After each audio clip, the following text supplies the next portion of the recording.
Good morning, everyone. It's Joker, and today we are back with another slime video. And today, as with every new meta, we have to do the how to get a free weapon from the story quests, specifically the Masked Hero Sword. So we look at this, and this is when equipped by Master of the Time Traveler, increases attack by 10%.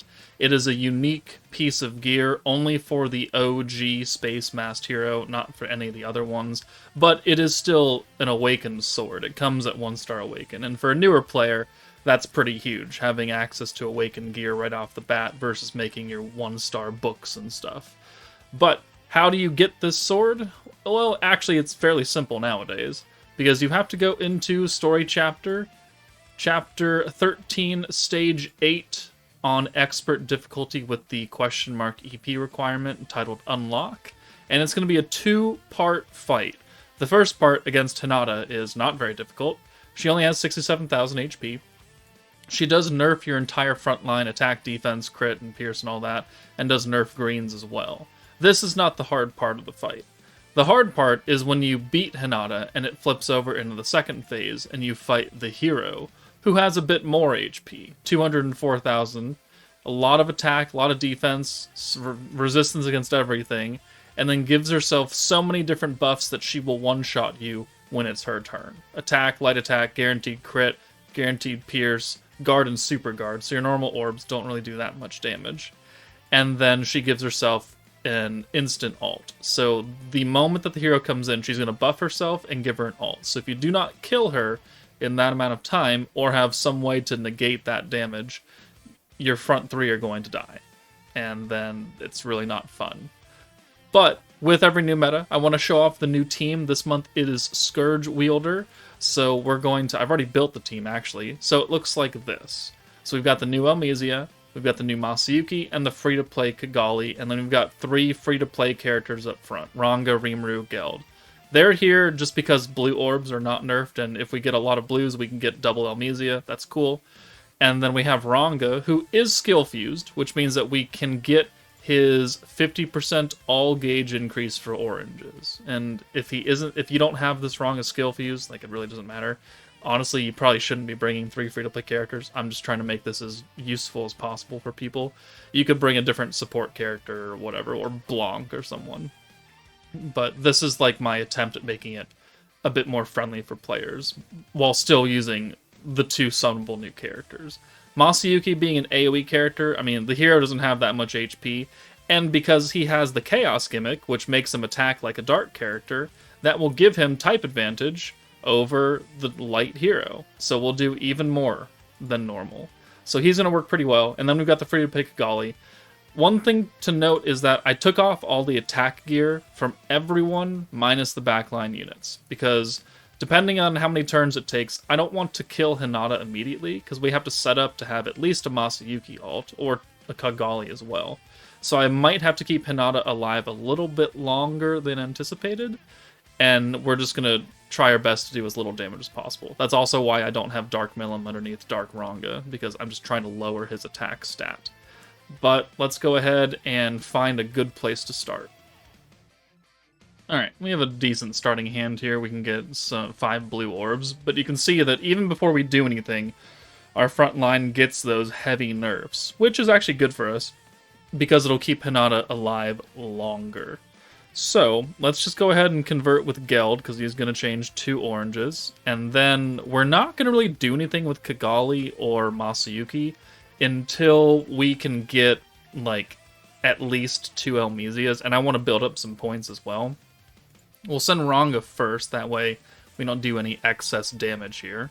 Yeah.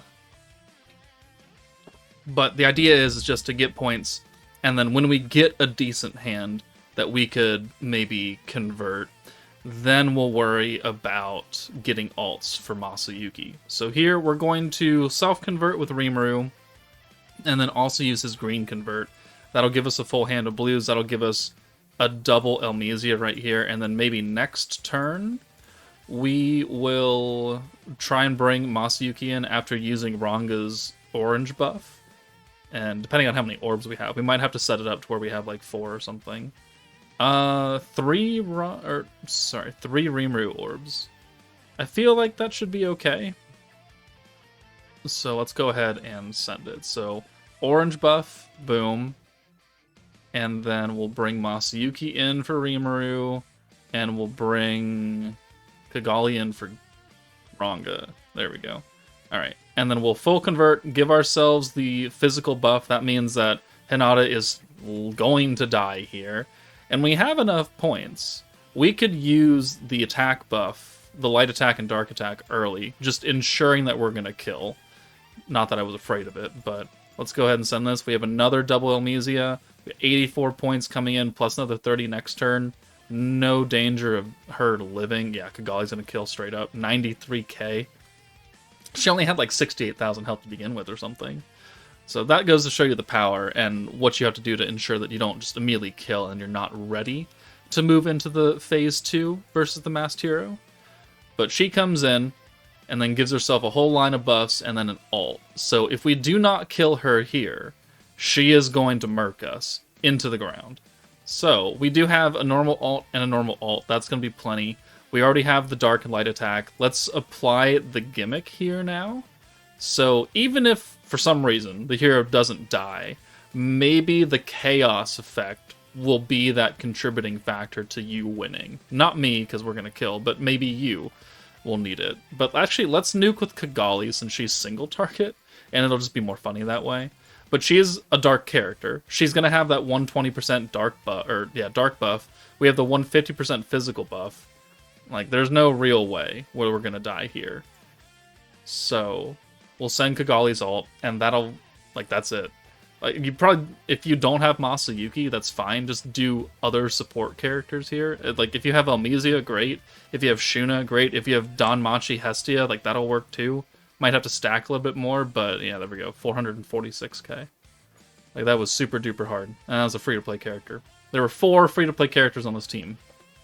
The only summonable ones were the support slots, and then obviously Masayuki and Elmesia. So once you clear the fight, you're going to be greeted with the hidden episode 5, and then after that, there will be a mission that'll be complete in your mission tab, and that will give you access to the hero sword that you can get from your gift box. But it's super duper easy to do this. This stage came out for the original half anniversary back in 2022, and back then it was kind of difficult because we were not doing millions of damage. We were not doing a 2.14 billion damage cap. We were doing about 100k. And with the resistances and everything, you had to stack against that Hinata for a while before you could guarantee you were going to just straight up nuke 204,000 damage. Long time has passed. We're on the cusp of the 4th anniversary now. So, but that's the easy video. It doesn't even have to be 8 minutes long. Because you could literally do whatever. If this doesn't work for you, need to use some other teams. I've literally done this for every single team that's ever come out in the game, trying to use them against the hero to give people the opportunity to get this free weapon. So I have a whole playlist on that, actually. So you can go look up on my channel the playlist for the Masked Hero stage and find a team that will work for you, no matter how old it is. But that's it for me, guys. Take it easy. Good luck, and I'll see you all later.